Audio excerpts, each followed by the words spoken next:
welcome to my TED Talk, and in this speech I will be talking about our beliefs, how it can affect us, and the potential that they can have.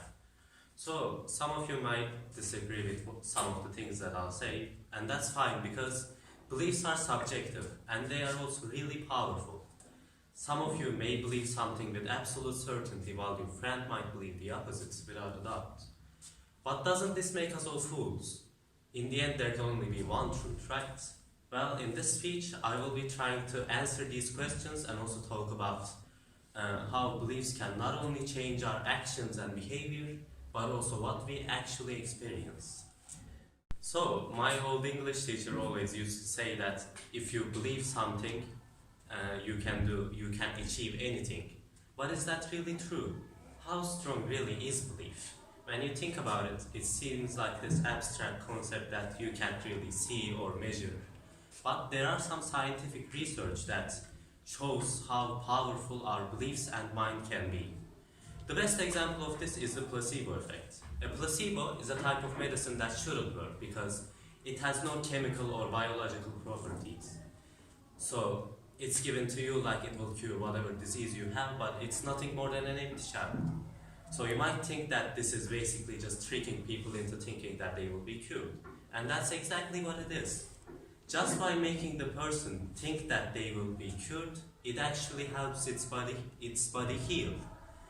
Now, I know this might sound made up, but it's actually true and it's proven by scientific research and experiments, and it's something that we experience in our daily lives even if we are not aware of it. So, your body can unconsciously heal itself when you think it will.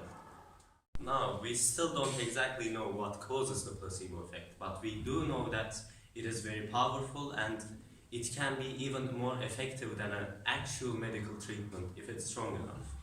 So, there are different types of placebos. It's not just pills or injection. It can also be in the form of, for example, a fake MRI machine. Like, they can put you into a deactivated MRI machine and say that it will heal your mind and cure whatever disorder you have if you do this once a week for a few months. And it can actually be effective, like to the point where it might even cure migraines, ADHD, and so on. It can even be in the form of a fake surgery, like they can just put you into sleep, cut you open, and do nothing at all, and then just stitch you back up, and when you wake up, you might feel better, because these forms of treatments are more believable, and you think it will have more of an effect. So it does. So, you might think placebos are all great, right? Because your body can heal itself on its own. But can the opposite happen? Like, maybe you think that something you did or something that happened to you will make you feel worse. Would you actually start feeling worse? The answer is yes, and it's called the Nocebo Effect. A nocebo, as you can tell by the name, is the opposite of a placebo. You think that something will make you feel worse, so you actually start feeling a bit sick. The best example of this is something that we all experienced in the pandemic, where a friend of us got COVID and we think we might also have it, so we start feeling a little bit sick. So I think now we have an idea of how strong our beliefs and mind can be, but it doesn't end there. Our beliefs can not only change our condition and health, but it can also change what we actually experience. It can manipulate our perception of reality. So there was an experiment conducted by Michael Stevens, aka Vsauce, with the help of McGill University. You can watch this experiment in the Minefield series. And in that experiment, they attempted to do a reverse exorcism. So an exorcism is basically when you go to a church and a priest tells you that you have an evil spirit possessing you and they must take it out by performing a holy ritual. So a reverse exorcism is basically the opposite of that. You don't have a soul possessing you. You are perfectly fine. Instead, they are trying to put a spirit inside of you and make you feel possessed. Now, of course, this isn't real, it's all made up. But the participants don't know that.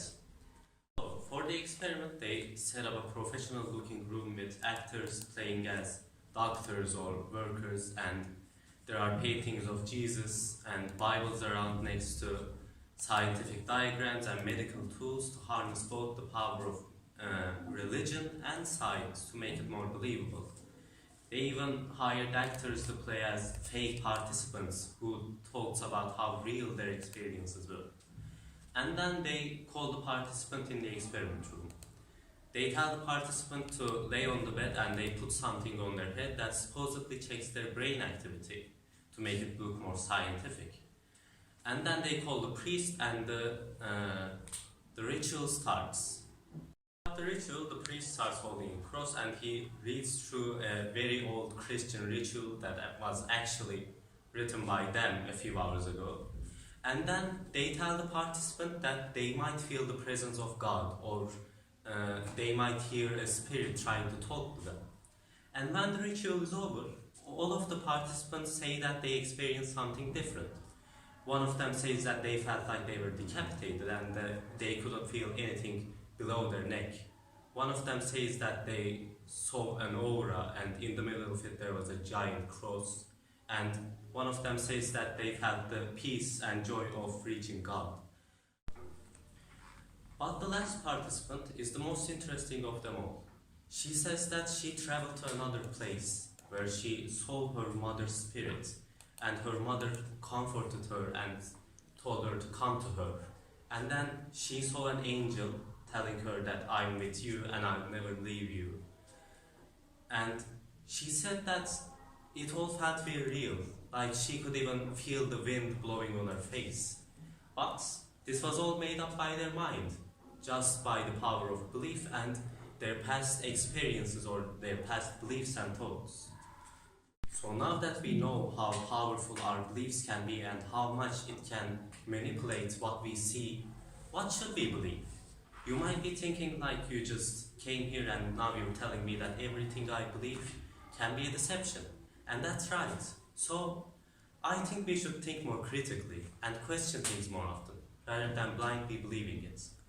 But there are some things that we just can't prove, questions that we can't answer, like religion being the most famous example.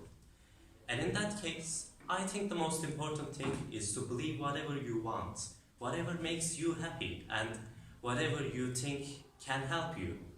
Because just like the placebo effect, even if it's not real, as long as you believe in it, it is real. Thanks for listening to my TED Talk.